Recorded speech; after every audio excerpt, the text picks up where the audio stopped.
Hi, my name's Pete Lord. I've worked in finance most of my life, but I've actually been lucky enough to start 4 businesses. My first business was a t-shirt website called Tezao. I thought it was going to be a great idea and I'd be out of the corporate world within 6 months. What I didn't realise was that I didn't do any market research. I had completely the wrong target audience, ended up selling not a shirt online. But it gave me the inspiration to try again.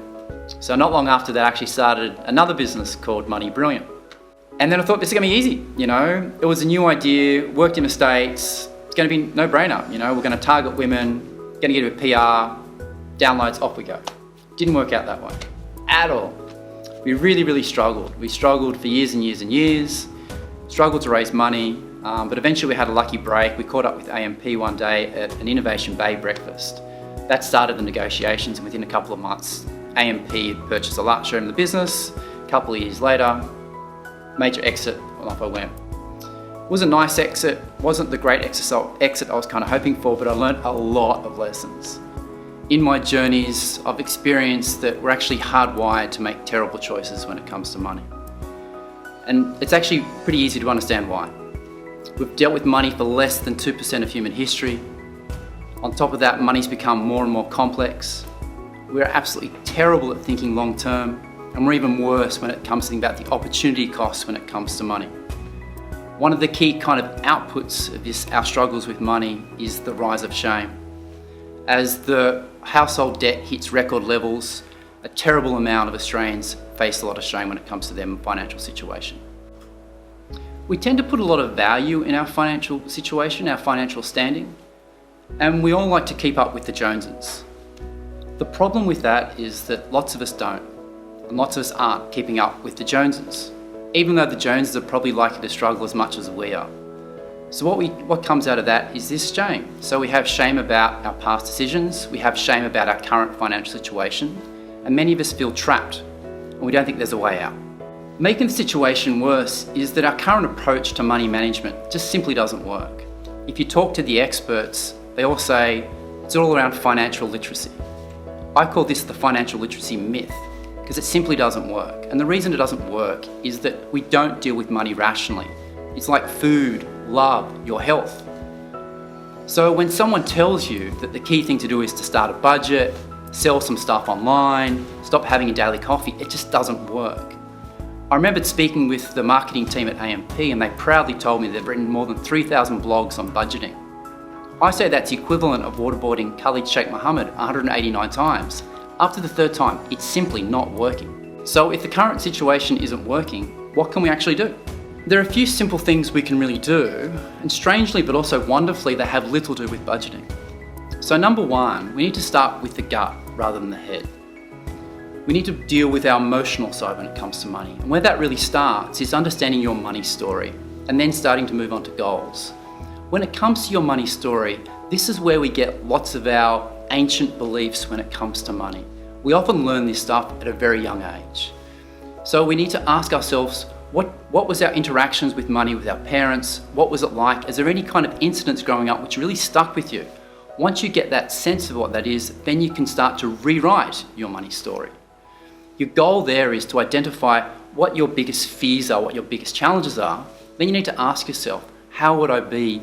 What would I become? Who will I be if I don't have to worry about my credit card debt? If I don't have to worry about paying my next bill? Then you need to move on to identify your goals. Goal setting can be challenging for some people, but it really shouldn't be too hard. You can think short-term, medium-term, and long-term. And if you really struggle at identifying goals, another really good solution is to think about what you don't want to happen. So for example, I don't want to retire when I'm 65 and live on cat food. The reason goals are so important is that once you identify your big rocks, it's far easier to say no to the little things which will stop you getting to where you want to go.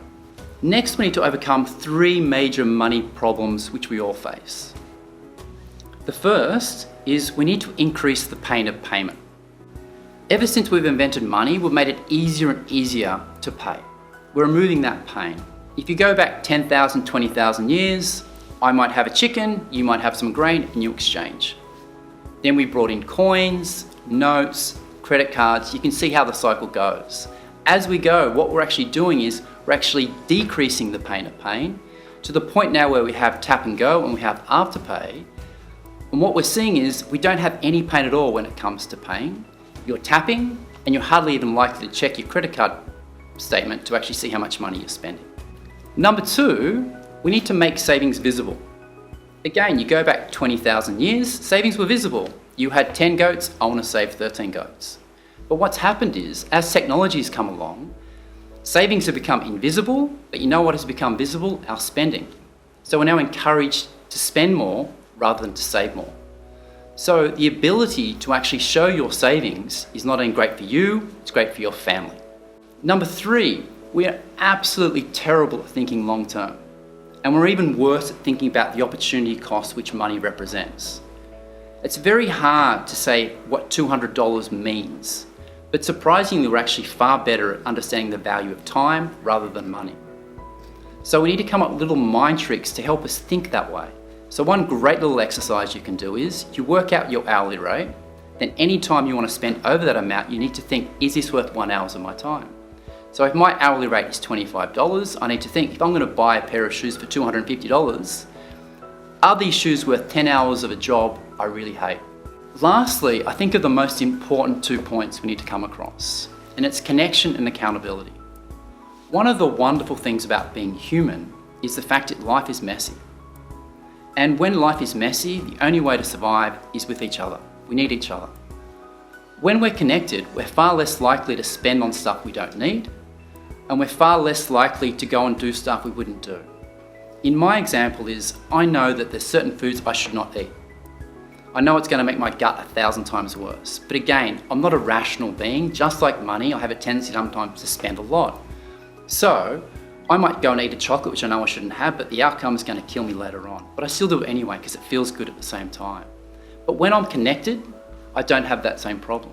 So when I'm feeling down or when I'm feeling blue, I'm not going to reach for the chocolate bar. I can reach out to a friend. The other super important thing around this is around accountability. And accountability is one of the key things so many of us are lacking in our lives right now. The power of accountability is completely underestimated. And I think this is a really good example. So a couple of weeks ago, I did my knee surfing. And so I'm starting to get back in, I'm starting to rehabilitate my knee, and I'm seeing my physio once a week. I don't like doing my exercises, but you know what? I know I'm seeing my physio on Saturday, and he's going to see my knee, so it makes me do my exercises more. We need to do the same thing when it comes to money. We need to build our networks, we need to build our connection, and we need to add that power of accountability.